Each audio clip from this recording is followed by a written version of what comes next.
The particular issue of appointments, Senator, for Kiambu. You know, every time I think I open the paper, I just meet a story about how much, you know, Jacob Mido has spoken about it.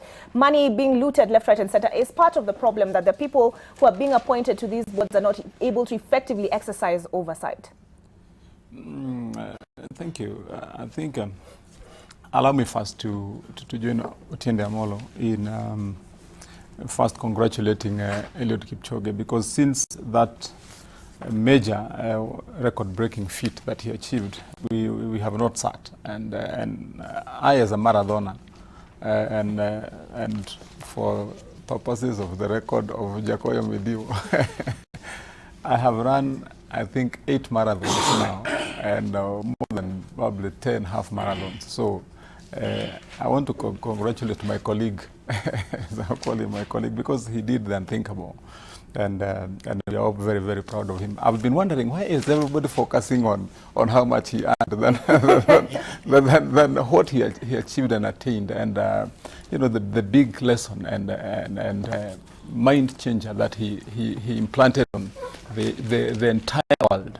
And I think that's why I would really love to focus. I've been seeing some clips going around, you know, talking about largely, which is correct anyway, how magnanimous all his team, his pesetters were in setting aside what their dreams and achievements are.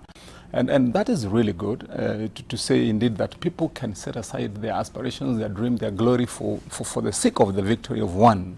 But also looking at the other way around, it's also a major achievement for Kipchoge himself. I mean, given that you have 41 world record beaters, and each of them change turns, and you still maintain at their best and still win it. And I believe the gentleman is really worth our congratulations. Then, okay, before we move on from that, what has been your best time in the marathon? My best time is 3:08. Which I did, I think, in 2009, 3:08. But I've managed. I did the last one I did about 4:04, which means I've not done very well. But I'll be doing the Standard Chartered Marathon 42 kilometers in a few weeks from now, and I believe that I'm also going to do well. I'm intending to do under 4 hours. And just to answer one of my panelists, you know, you don't have to be a guy who only stays in the racetrack to run. I mean, it's a good message even to members of parliament. Stop spending money on the insurance scheme to treat diabetes. I mean, go and run. You know, I mean, stop accumulating disease, and also be an example to the young people. I was very proud of some of us when we went to Mombasa, and we were running the Mombasa Marathon there, and we were inspiring. People were so inspired around there, you know, running with us. So I believe it's a good thing, and we need to keep it up. Allow me also, finally, to also say a word about the bodies that were received yesterday in that story that you ran, as the chairperson of the Roads on Transport in the Senate. And I believe this brings closure, and it is really a major achievement for the families, because I was in Malaysia sometimes about 3 months ago, and I was wondering, and I asked one of our counterparts in their parliament, you know, how does it feel, for example, for families there, you know, when you know that you have almost, you know, 300 of your nationals, they have families, they have friends, they have husbands, who just are said that they disappeared somewhere in thin air, in the ocean, and they're forgotten and nobody ever talks about it. It is such a hollow and empty feeling, and I'm sure all of us can relate to it.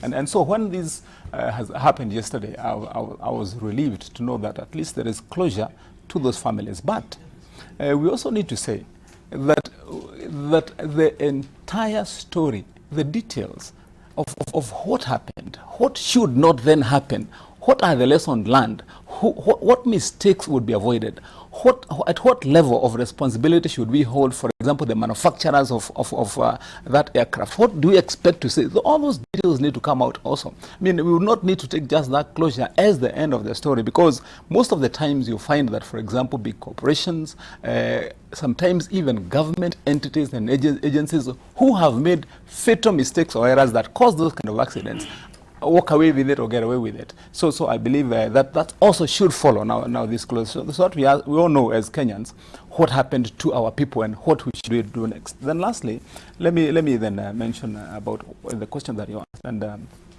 in looking at those appointments, I think it is important for us to also identify the distinctiveness of the two roles that in, for example, a corporation, when you have appointments of a board, there also exists the management of that particular corporation. For example, you'll have a managing director, you'll have a CEO, you'll have the entire of the rest of the running team for that particular entity who are responsible for the day-to-day running. And I believe that's where Otiende Amolo was coming from when he was talking about that this is just a mere appointment to a board. You find that in some corporations, boards even sit once in 3 months or so. So it is not really an appointment that gives you a daily say on what happens. It is much more advisory, regulatory to the management of the day-to-day. And then you come and sit at one time. And the concept and the idea of having these boards around those corporations is to bring especially diversity of experiences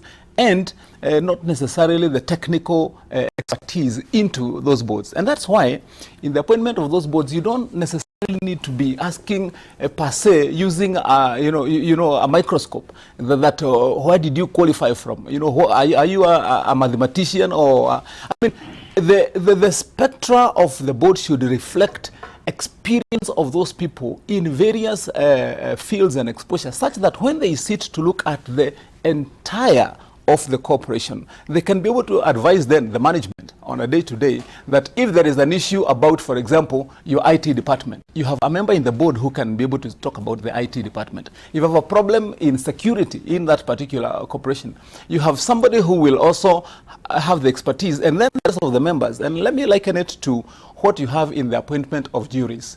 I mean, if you have a case about a high-profile, for example, murder, or even a big matter, when a jury is being appointed, you don't go to take your CV and which law school you graduated from.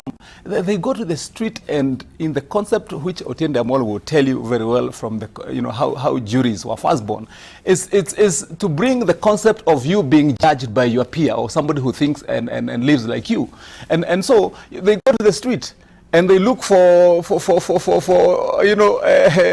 chariot, and they look for another street man, and they say you are the ones who are going to make judgment on this matter after knowing what the issues of the law are, and then you can advise. I don't think it's a fair comparison. But now I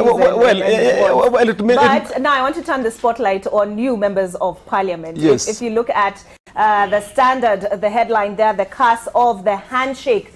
The deal between Uhuru and Raila numbed political tensions, but has turned into a juggernaut that is blind to the shrinking economy, rising debt. We've been talking about the National Employment Authority, unemployment, and corruption. Yesterday's critics are today's cheerleaders, turning parliament into a Pentecostal echo chamber.